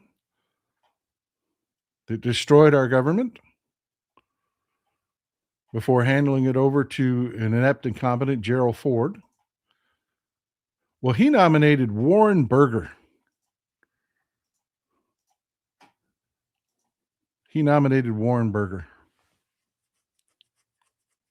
And in 1969, Warren Burger became Chief Justice of the United States Supreme Court.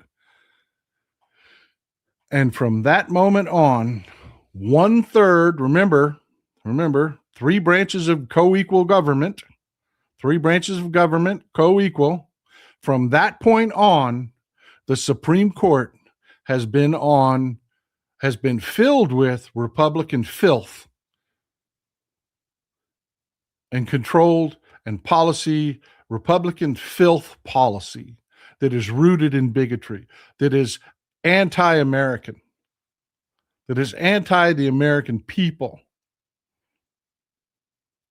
that is all about Johnny Got Rocks and the Broligarchs. It started right here. And from 1969 on, when Warren Burger became Chief Justice of the Supreme Court,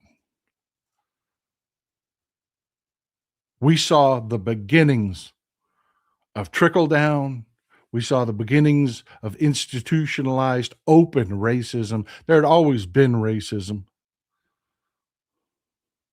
This was the beginning. Then you had additions of people like Scalia. You had additions of people like Clarence Thomas and Samuel Alito. From this point on, we have not had a liberal democratic government. So those people that are on your social media saying the Democrats just, let me tell you what the Democrats are. Do you want to know what we did when we controlled all three branches of government? You've seen what the Republicans are doing. Right now, Donald Trump, the Trump regime, the Republicans control all three branches of government, and you know exactly what that looks like. Fuck the American people. Tariffs, make Johnny Got Rocks and the Broligarch billionaires have to pay nothing. Rich people get richer. We're going to strip the schools. We're going to make it nothing where our schools are nothing but factories to churn out factory workers. We're going to attack universities. We're going to attack all of it. Immigration. We're going to attack people of color. We're going to roll back all civil rights protections. You've seen what they are. They've shown you. Do you want to know what we did the last time we Democrats controlled all three branches of government? We had what's called the Great Society.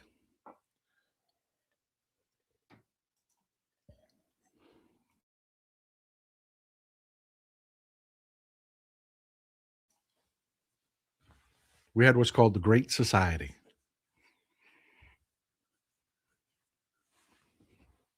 Lyndon Baines Johnson just does not get enough credit, people. He doesn't. He just doesn't. The things that he did and the Democrats did when they controlled all three branches of government, they created Medicare in 1965. Prior to Medicare, old people, they didn't work. They had to live with family. If they didn't work into their old, they had to live with family. They didn't have health care. We essentially just let them die. In 1965, we found some decency and created Medicare so that grandma could get some decent. That level, Medicare created a level of independence where you didn't have to house grandma anymore. She didn't have to sell off all her property just to live.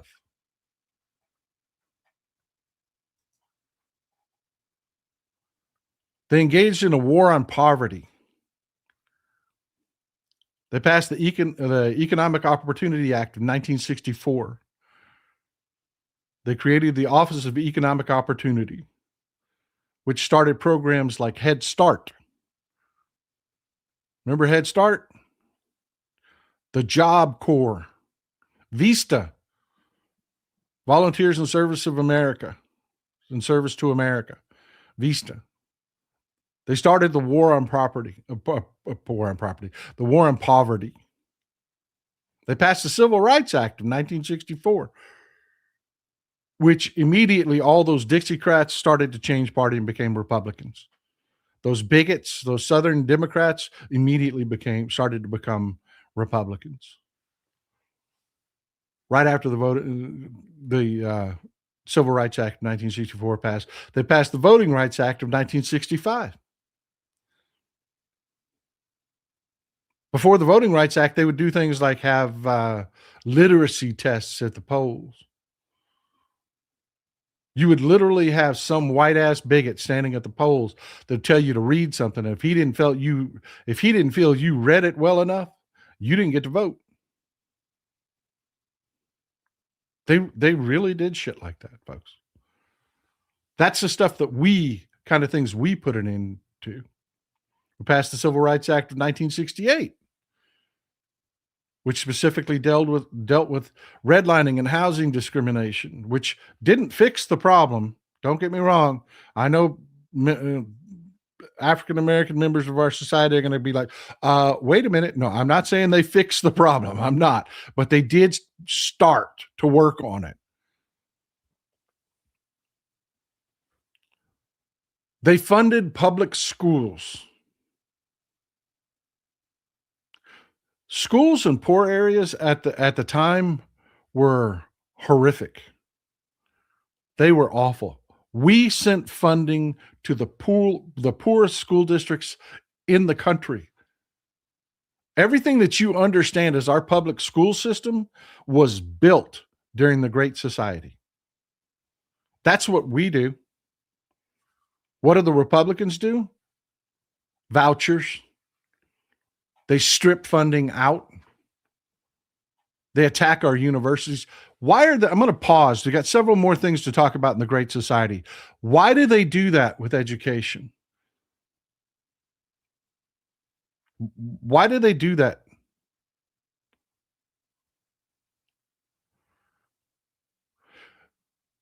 Public schools do not create free thinkers. They don't.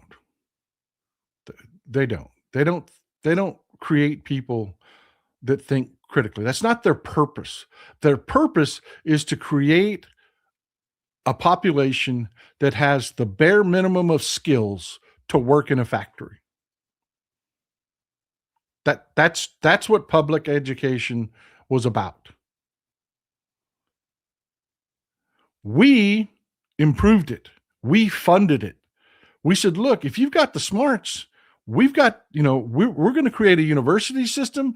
We're going to find a way for you to become educated and move up the ladder. The Republicans don't believe in that. Johnny Gotrocks has no use for that at all. Why does he need another person competing with him? No, just give me workers. That's all I want you to do. And that's all Republicans are doing. Look at vouchers. The voucher plan here in the state of Texas has been exactly what we told you it would be. The people, the Johnny Gotrocks people that already send their children to schools where they are taught to think critically, they're the people collecting the vouchers. They're getting a tax break for doing that. They're literally sucking funding out of public schools to give Johnny Gotrocks money for something he was already paying for and already doing for his kids. What's the end goal? It's to get rid of our universities. See, the way it used to work was Johnny Gotrocks and the Broligarchs sent their kids to real universities to learn how to be critical thinkers. That's what their children were, that's how they were educated. So there could be generational wealth. The rest of us, they didn't need that shit for us. All they needed were fucking factory workers. That's it. And that's what they're trying to get back to. And I know it because I will tell you, the MAGA member of my family hates schools. He hates universities. He told me my grandchildren are not going to go to some liberal university to learn how to be a liberal. That's not going to happen.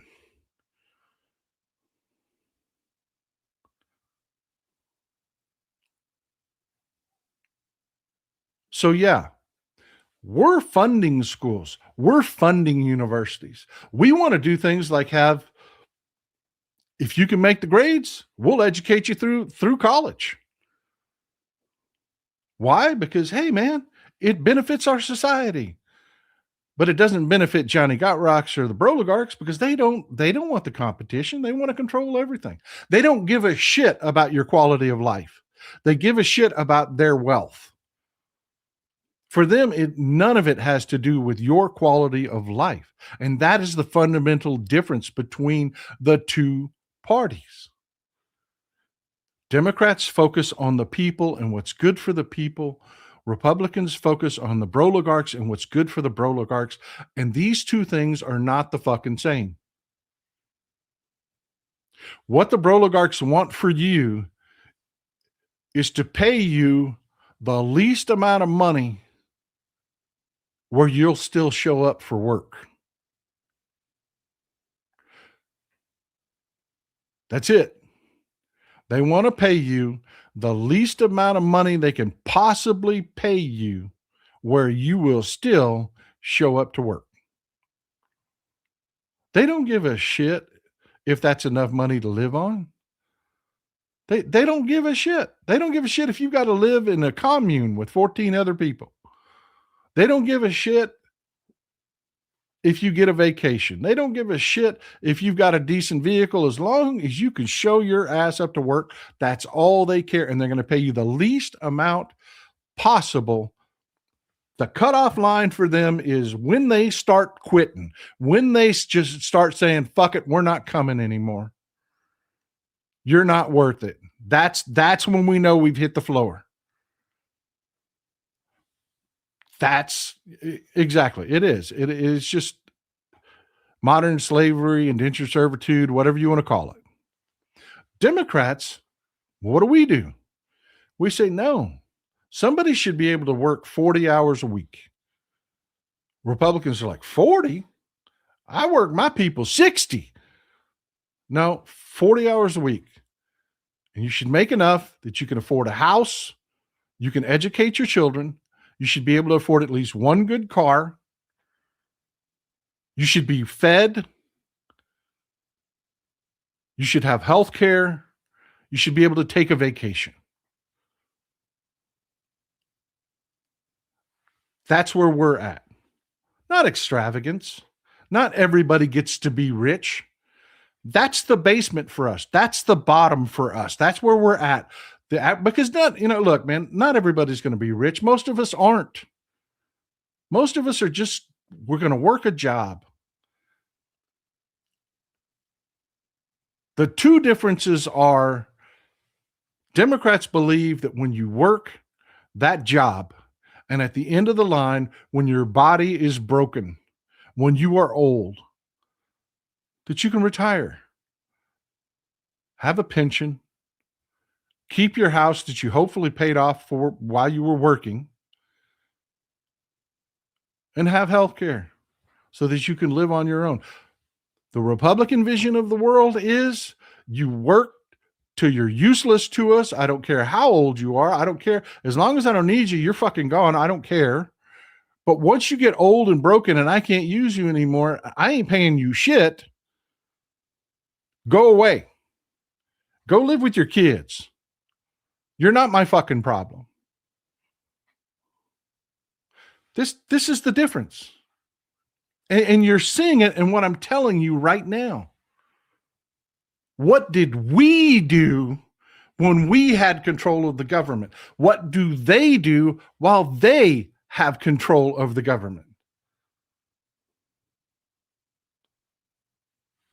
Let's continue on. Urban renewal was part of the Great Society. We created HUD. Why did we create HUD?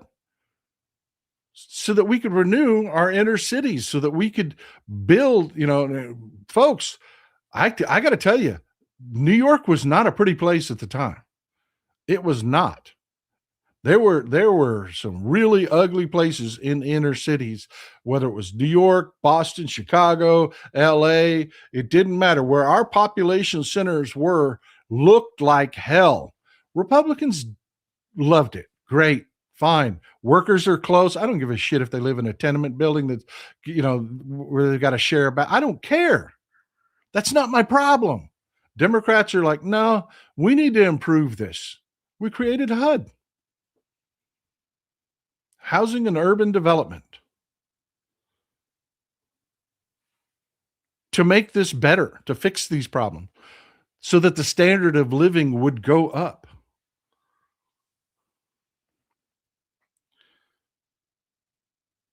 We passed the Water Quality Act. We passed the Clean Air Act.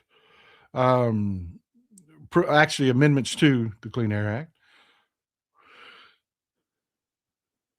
We created the National Endowment of the Arts, the NEA. All of this was under LBJ, folks. When we last controlled the government, we created the NEA, the National Endowment for the Arts. Because, people elevate society. Art elevates society. It's about a standard of living, about where we are as a people. Republicans don't give a shit about that. We created the National Endowment to the Humanities, for the humanities. The NEH, we created that in the Great Society. We created the Immigration and Nationality Act of 1965. What did that do? We used to have a quota.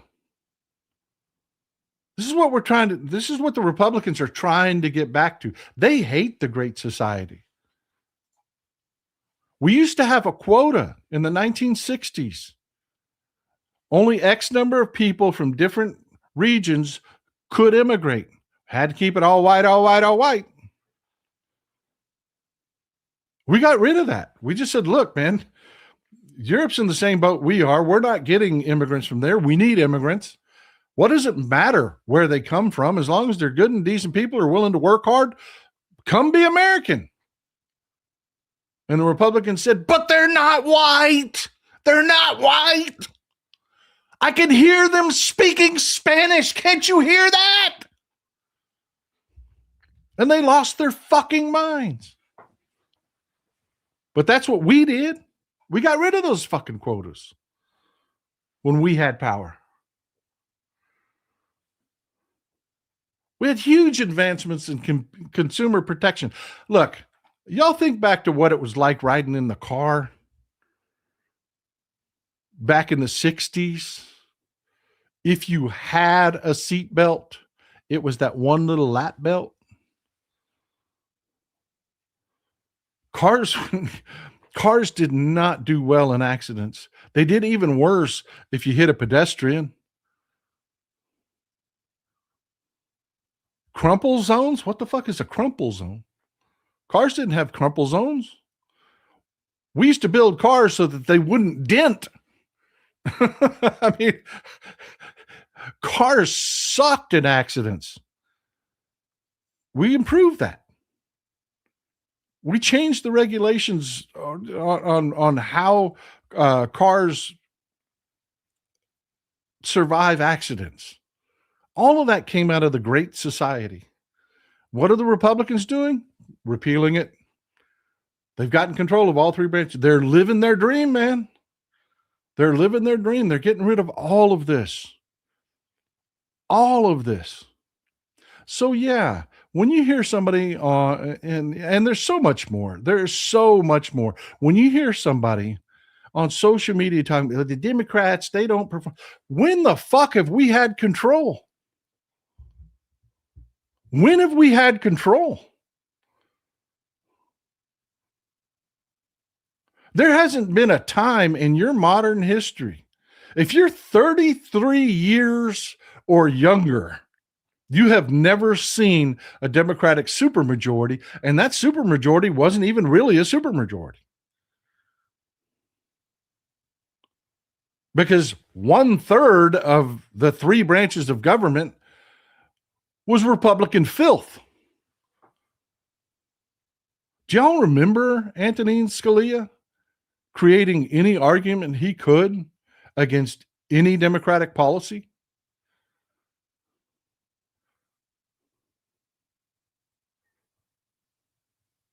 That's who these people are. And that's my goal, is to fix that. I want to return us to the Great Society. And that's how you do it.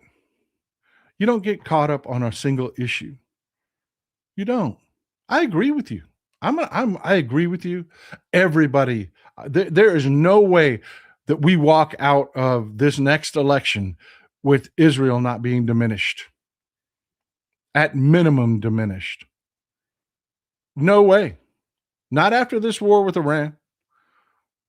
That was it. That was the line that no one could ignore it anymore. The invasion of Lebanon, all of this, we see it. But am I going to not vote for a person because of your purity test? No, I'm not, because I'm going to elect Democrats. What happens if we lose? Compare that to where I'm trying to take us, back to the Great Society. Elect Democrats. Yes, fight. We need to keep pulling those Democrats as far left as we can. Every primary, every chance we get. You remember when Barack Obama was elected and the Democratic Party was saying that they didn't believe in gay marriage? You remember that? Same time period when we had our supermajority.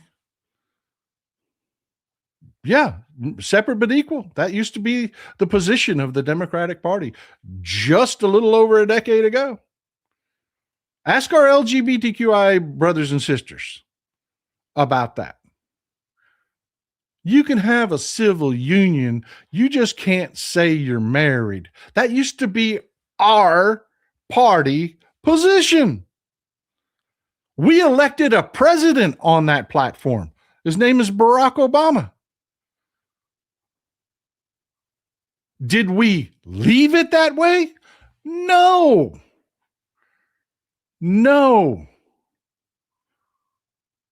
So this notion that electing Democrats that aren't perfect somehow means that we'll never get better is a lie. It is just a lie. Help me, please. Help me, please. I want to return us to the Great Society. I want universal health care. I want to finish the job. I want to, by any means necessary, including, the Supreme Court has changed, has added justices multiple times in our history. Population wise, we are long overdue for adding new justices. Any means necessary to get all three branches of government, fair or unfair. If I have to pay a hacker to get a hold of Samuel Alito's private communications so I can find out whether he likes young boys or not, like so many other Republicans have come out, whatever, by any means necessary. Go back to who we are, what we believe, focus on the American people.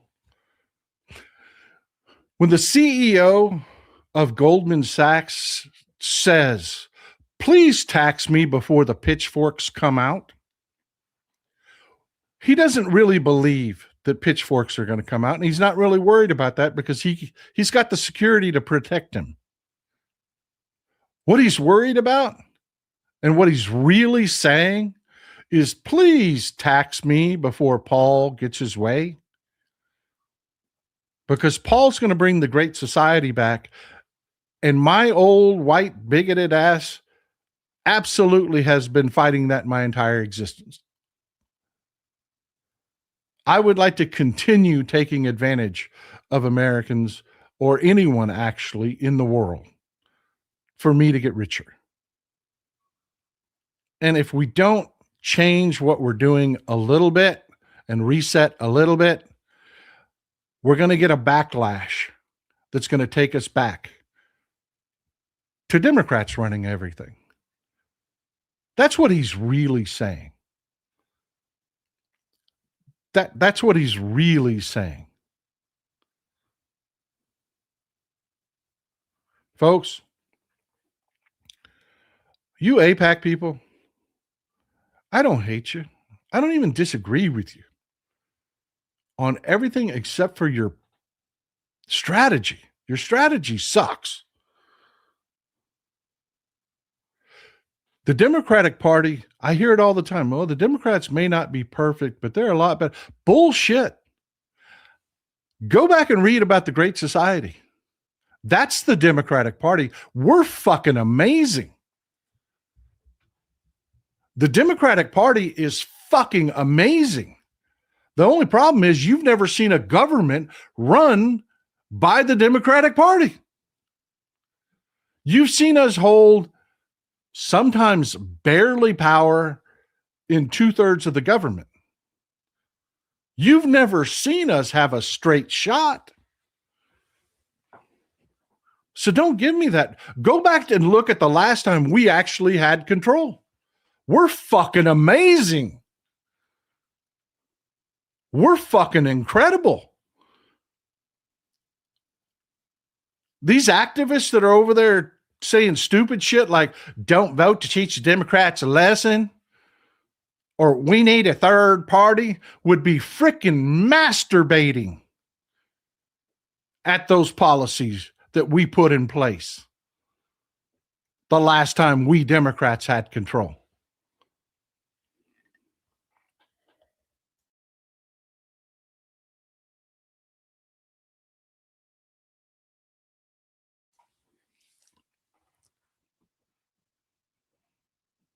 So folks, that's where I'm at. Ride or die, baby. Ride or die. That you want to know what I'm doing. You want to know why I say I don't like independence. I don't like independence. And I know you're going to email me and say, I'm an independent that always votes Democrat. You need to appeal to independence, Texas, Paul, this, that, and the other. No, what I need is you to put the fucking jersey on and help me make our party as good as it can possibly be.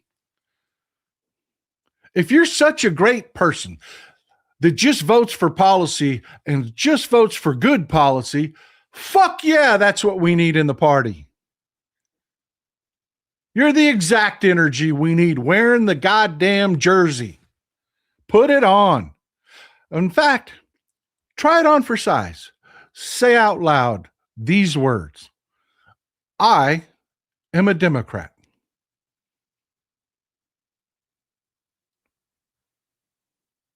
Try it on for size.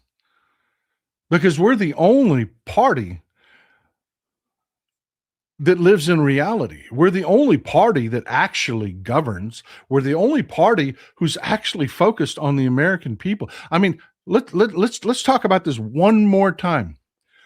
What are the basics that we're willing to accept as Democrats? What is it? What are the basics? It's a living wage. That's not wealth. That's not everybody gets rich. All the stupid shit that Cletus fucking repeats. Oh, you just want to be a communist and you think everybody gets free money. No, every Democrat I know says a basic living wage. Healthcare, that's basic. That's a human right. Every person should have health care. Ask our European friends. They think we're fucking nuts. Ask our Canadian friends. They think we are insane the way we look at healthcare. And they're right. They're right. Education. If you can make the grades and you can learn to benefit and your education will benefit society, we'll pay for it. Because we all benefit from you being smarter. That's just an investment in our own people. Why take somebody with potential and put them on a fucking factory line? No, there'll be plenty of us dumbasses like me to work the factory line. There will. We need the people that can become scientists and we need to, that's an investment in our own existence. These are the things that Democrats believe are the floor. That, yeah, you should be able to take a week off and step away from your job and just recharge Go somewhere. See part of this amazing world. These are the kind of things that are the floor, the minimum for us Democrats. It really should be a month off. It really should be. Our European friends, again, think we're insane there. They can't believe that there are Americans that actually have no vacation time. There are. There are Americans that work under contract that have no vacation. None.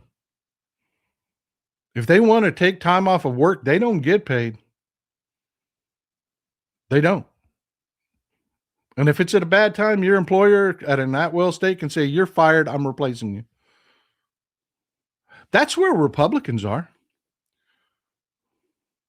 They're at, you want to flip burgers, you want to make my lunch, well, fuck you. You should be paid as little as humanly possible. As we're going to pay you as little as we can until you quit. And that'll be the bottom right there. When you start quitting, that's the bottom. Healthcare, boy, that ain't my problem. That's your problem, not my problem. You're broken? Get the fuck out of here. I don't need you. Get out of here. I'll hire somebody else. Do your job. This is where the bottom of the Republicans are. They argue for it every day. They argue for it every day.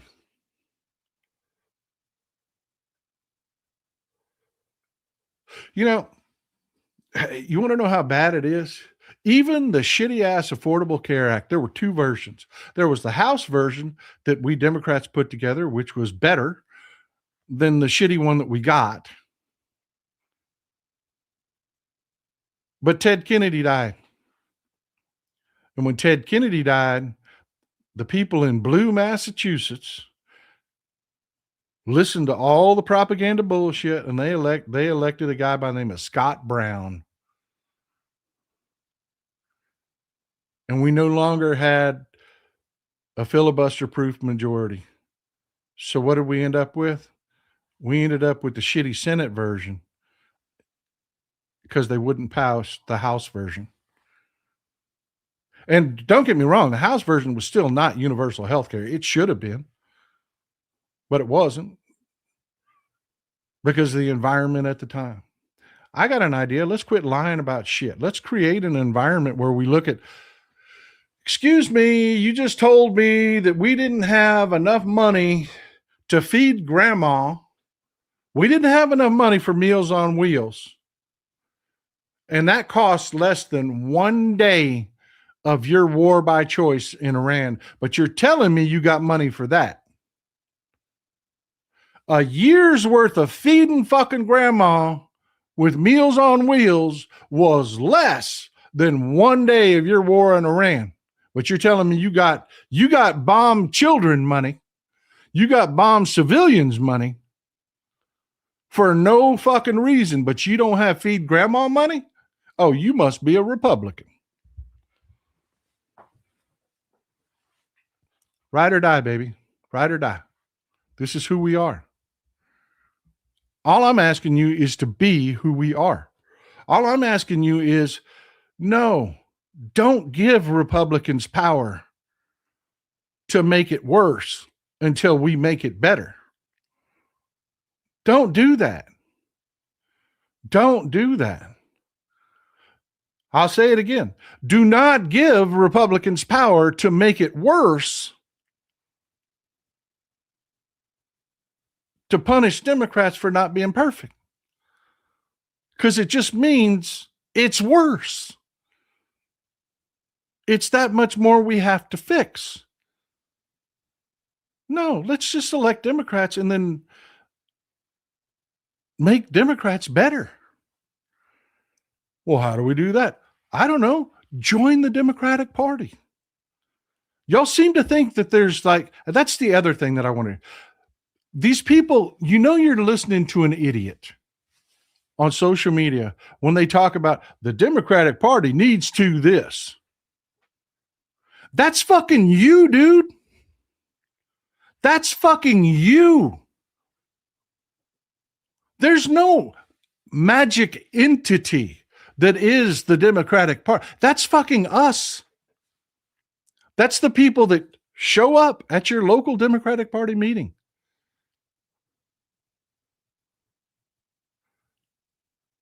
That's us. And these people that are trying to talk to you about, you need to follow me and my strategy, I'm smart, don't even understand that it's us. We're the party. We're the party. Why the fuck do you think I keep telling you people that are the smart ones, get involved with your local Democratic Party? Paul, but it's boring. These people don't want to do shit. Well, that's exactly where you need to be. You need to change that. That's how we make it better. Remember, in 2008, Barack Obama ran on there's no such thing as gay marriage. Separate but equal. Our gay brothers and sisters can't get married. You can have a civil union and some protections, but that's all you get. We fixed that because we didn't believe that. We believe that our LGBTQIA brothers and sisters are exactly that, our brothers and sisters, and ought to be able to live their life. And by the time we were done, Barack Obama was like, yeah, hell yeah, there should be gay marriage. Hell yeah. Equality, baby. That's how you do it. I love you folks. It's been 2.5 hours of your time, and I am super grateful for it. Well, not quite, because I started a little late, and I do apologize for that. Are you with me?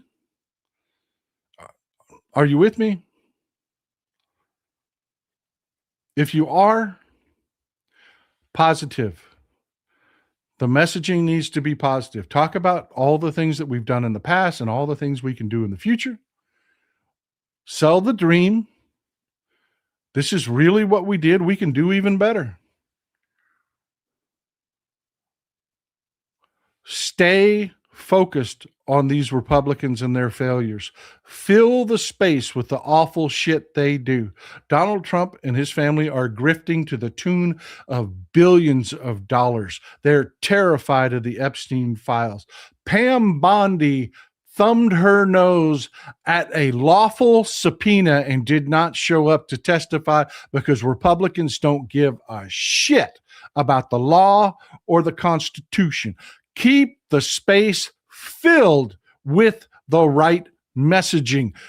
Block, ignore, get rid of everyone that is pushing an anti-Democratic Party message. No, they aren't trying to make the Democratic Party better. They're trying to kill the Democratic Party in lieu of some fantasy fucking land thing that they think that they're one day going to create in the midst of pure Republican domination. That's not going to happen. They're fucking living in fantasy lands. Do not amplify their message. Do not argue with them. Send them out the airlock. It is as pointless as arguing with MAGA to talk to these people that say, don't vote for the Democratic Party, but Chuck Schumer. No time.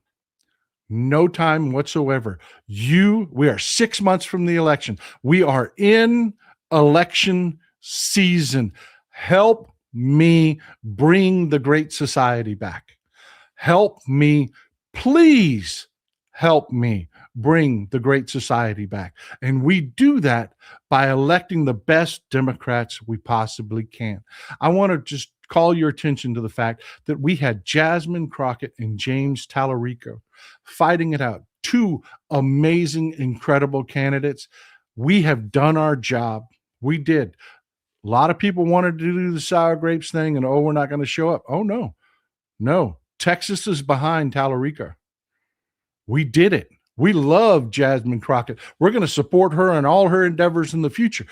but we are behind Tallarico 100%. We got another election coming up. Y'all have seen I absolutely 100% supported Colin Allred in his Senate campaign. You know, I absolutely sang the praises and told you about everything Colin Allred could do. He is in a fight with Julie Johnson. You've seen Julie. She's a friend of the show. She comes on the show. She is incredible. She is a warrior. She is super sharp. She's a member of the LGBTQIA plus community. Her and her wife are amazing people. They're fighting it out right now. They're fighting it out right now because of the redistricting. These are the kind of candidates that the Democratic Party is giving you. Love our people, man. Don't put up with that. Oh, yeah, I know the Democratic Party's not per bullshit. We're fucking amazing. We're fucking amazing. But let me tell you about those fucking Republicans. Look at what's going on with your gas bill. Look what's going on with your diesel bill. Look at everything that's happened in this war by choice with Iran, because Donald Trump is a psychopath that loves that fucking psychopath Benjamin Netanyahu, starting a war, dragging us into another damn war, now a conflict with China. Fill the space with that. Fill the space with that. Don't listen to the negative people that suppress our votes. Eject them from our party. Eject them from our conversations. Do not amplify their messages. And on that note, while you're at it, while you're working, I want you to also enjoy some Texas cities at night.